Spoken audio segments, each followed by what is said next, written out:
Dans cette discussion entre Bernard de Montréal et Richard Glenn, ils abordent la notion de question impossible. Bernard explique que les questions n'ont pas de fin et qu'elles servent à faire avancer l'esprit. Il souligne que lorsqu'un esprit est suffisamment avancé, il n'a plus besoin de poser de questions car les réponses lui sont données. La première question concerne la différence entre la science interne et la science externe.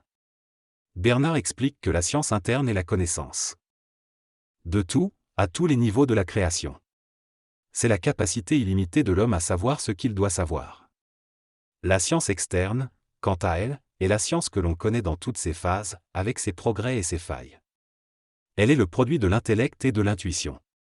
Bernard précise que la science interne et la science externe sont unifiées dans le processus global de l'évolution, mais sont divisées par les passions humaines et l'ego. Il ajoute que lorsque l'homme entrera dans le cycle total de l'évolution, il appliquera la science interne tout en comprenant l'impact qu'elle aura sur la science externe. Dans ce texte, l'auteur aborde la manifestation du cosmique et de l'universel à travers la science dans une civilisation. Il explique que cette manifestation se fait dans un ordre temporel et nécessite que l'humanité atteigne un certain niveau de compréhension et de transformation individuelle et que les gouvernements soient sensibilisés à cette vibration. Il souligne que la science cosmique ne viendra pas de l'homme, mais du surhomme, et que sa puissance de conscience établira des liens avec des individus capables de travailler à son développement à l'échelle mondiale.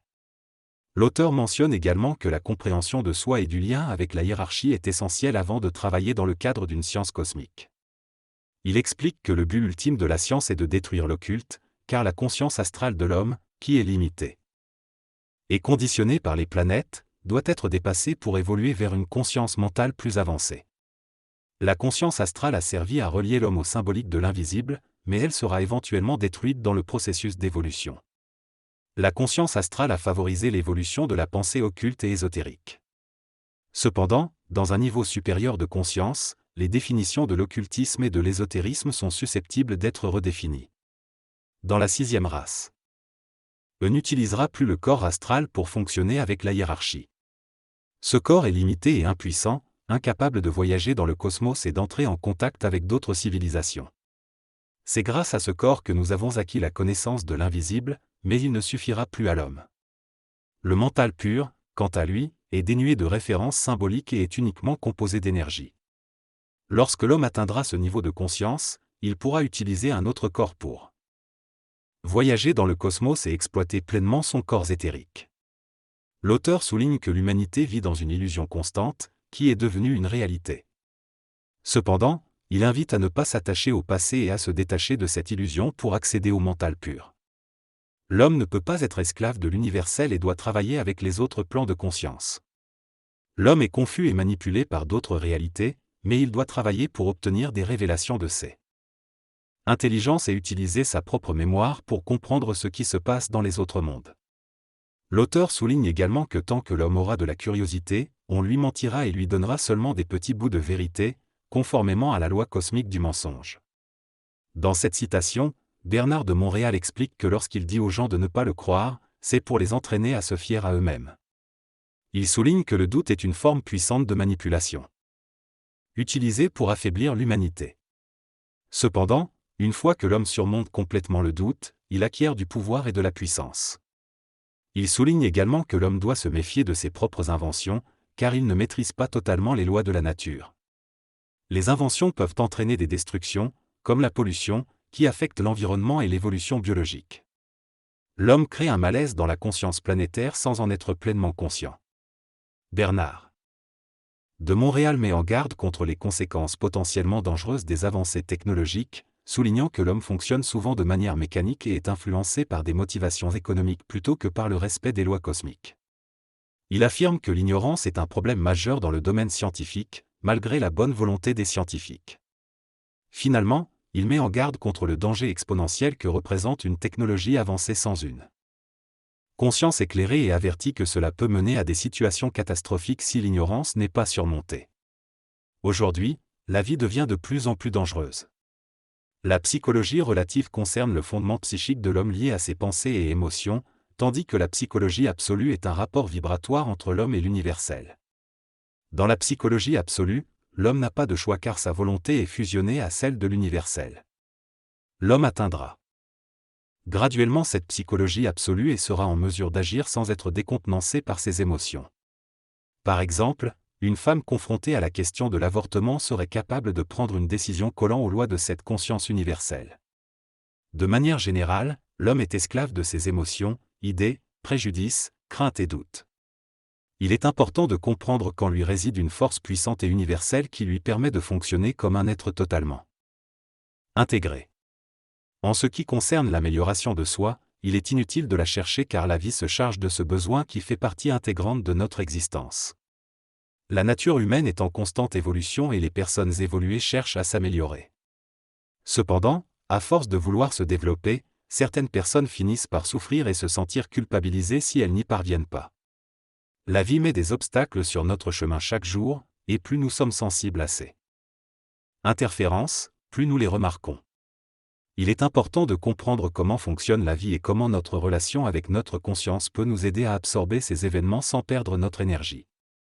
La souffrance de l'homme est due à son ignorance et à sa volonté de ne pas transmettre à ses différents corps les outils nécessaires pour transmuter instantanément les situations difficiles. Pour comprendre la psychologie humaine, il est nécessaire d'avoir un contact intelligent avec des intelligences travaillant avec les forces de la vie. L'homme a été coupé de l'invisible pendant des siècles et doit se déconditionner pour retrouver cette communication avec l'invisible. L'évolution consiste à comprendre certains mécanismes qui dépassent notre propre intelligence. La patience est la clé de l'évolution, car elle permet d'aborder tous les aspects de notre conscience relative et de notre psychologie relative. La course à la connaissance et au pouvoir doit être remplacée par une approche patiente. La patience n'est pas seulement une vertu, c'est un pouvoir qui nous permet d'atteindre un état de neutralité entre le mental, les émotions et le reste de notre être. Cependant, la patience est difficile à obtenir car elle détruit notre notion du temps psychologique et nous amène à vibrer en harmonie avec la conscience universelle. Le discernement est une faculté précise du mental qui permet de comprendre les dieux et les intelligences universelles. Contrairement à la sagesse, y est une attitude envers la vie, le discernement est cosmique et universel. La sagesse est limitée à notre expérience humaine, tandis que le discernement nous permet de trancher des questions d'ordre supramental. Les désirs sont les illusions de la volonté, car la volonté chez l'homme est souvent primitive et basée sur des réactions électriques et chimiques. La volonté est un pouvoir universel qui appartient à l'homme. Cependant, l'homme n'a pas de volonté réelle tant qu'il n'a pas fusionné sa volonté personnelle avec la volonté cosmique. La volonté personnelle, qui est influencée par les désirs et les forces sociales, est faible et limitée. La vraie volonté est prépersonnelle, c'est-à-dire qu'elle dépasse l'individualité et est en harmonie avec les forces universelles. Pour atteindre cette volonté, il faut dépasser la psychologie relative et les désirs personnels.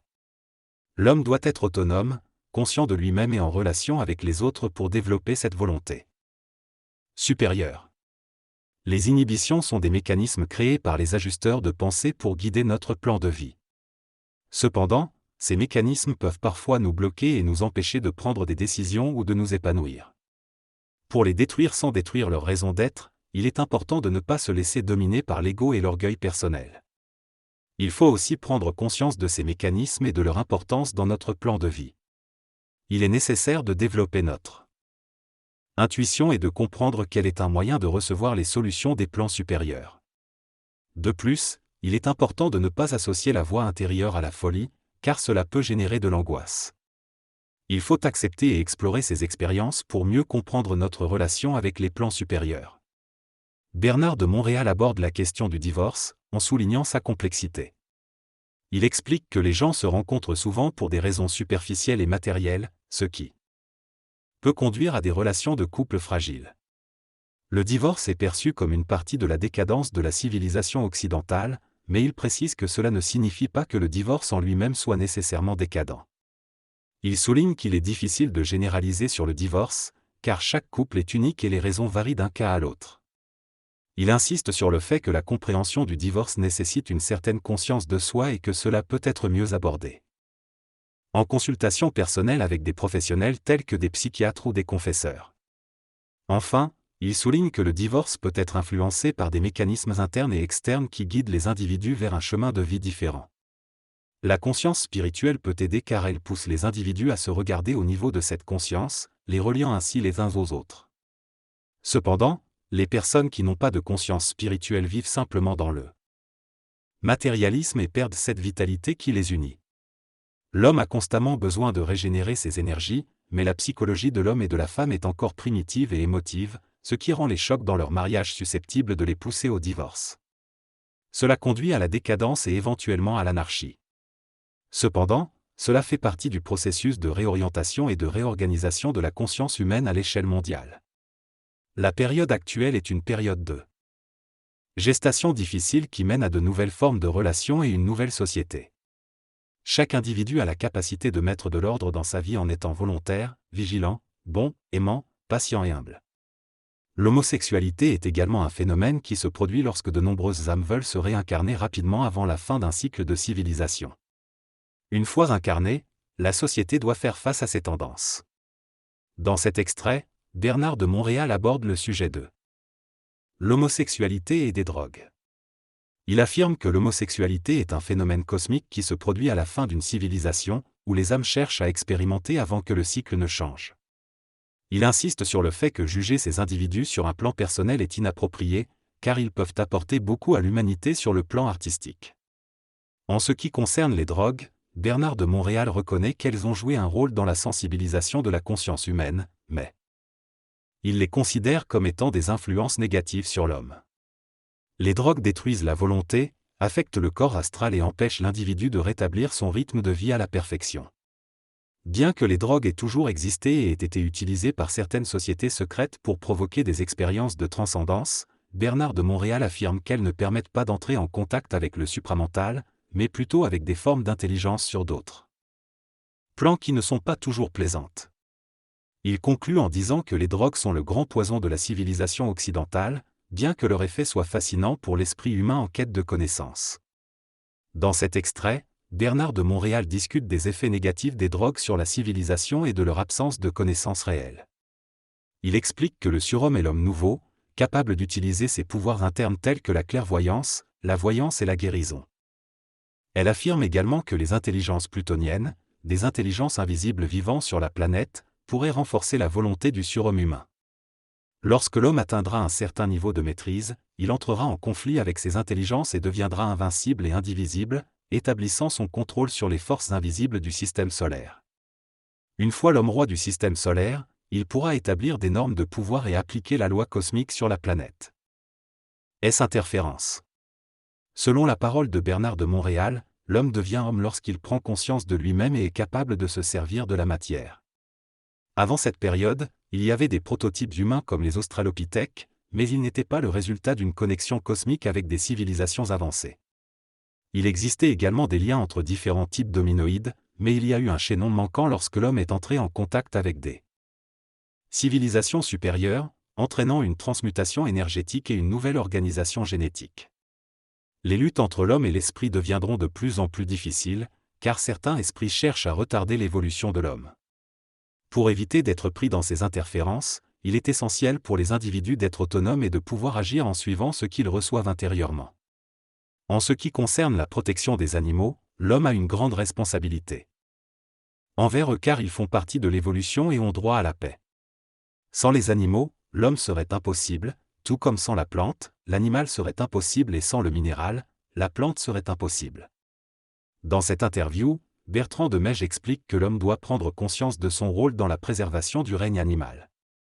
Si l'homme continue de détruire les animaux, des formes biologiques éthériques pourraient apparaître et créer une grande terreur dans les siècles à venir. Ces formes biologiques seraient manipulées par des intelligences évoluées et difficiles à détruire. De plus, les animaux ont une âme collective qui évolue, contrairement à l'âme individuelle des humains. Il affirme également que l'âme peut influencer l'ego de l'homme, mais que l'âme peut être détruite si elle ne peut plus évoluer. La relation entre l'âme et l'ego est importante pour l'évolution spirituelle de l'individu. L'âme est l'énergie primordiale qui permet à l'ego d'évoluer grâce à l'expérience. Si l'ego est sensible à l'âme, il évolue et travaille avec elle, acquérant ainsi une grande noblesse. Cependant, si l'ego s'oppose à l'âme, il peut se détruire. L'âme a une puissante influence sur l'ego, mais celui-ci peut ne pas en être conscient. Seulement à un certain stade d'évolution spirituelle, l'ego commence à ressentir l'âme et à vouloir se dévêtir du matériel pour devenir spirituel. Vivre en ignorant l'âme signifie vivre une vie purement matérielle, souvent marquée par l'inquiétude et les préoccupations. Cependant, tôt ou tard, l'homme reconnaîtra l'existence de l'âme à un certain niveau de sa vie. L'apotiste atomique est une relation entre les atomes constituant l'homme et Dieu, une relation de miroir où les rapports d'énergie dans l'âme reflètent ceux de Dieu. L'apotiste atomique souligne la relation entre la structure atomique de l'âme et l'énergie divine.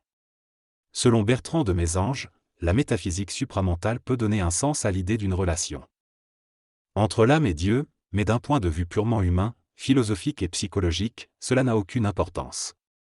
Il explique que l'atome, vu d'un autre plan, est constitué comme un cœur avec un centre d'énergie et une couronne de lumière. Dans l'ère nouvelle, l'homme pourra connaître le son des atomes et transmuter la matière sans passer par la fusion ou la fission. Au début des temps, l'homme était incapable de se connaître lui-même, mais une fois qu'il retrouve sa mémoire, il n'y a plus de début des temps. La fin des temps est une métaphore pour représenter un changement, une transmutation et une réorientation de la société ou de la civilisation. Dieu n'a pas pénétré le temps simultanément avec sa création, car le temps est un mouvement d'énergie dans le cosmos lié au rythme des atomes et à la lumière.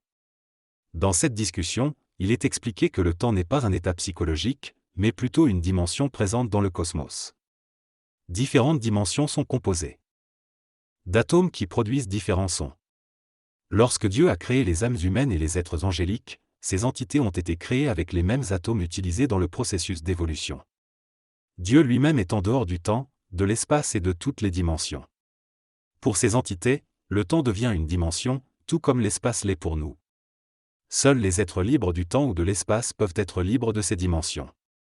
Dieu, lui, est complètement libre du temps et de l'espace car il n'a jamais été créé ni conçu.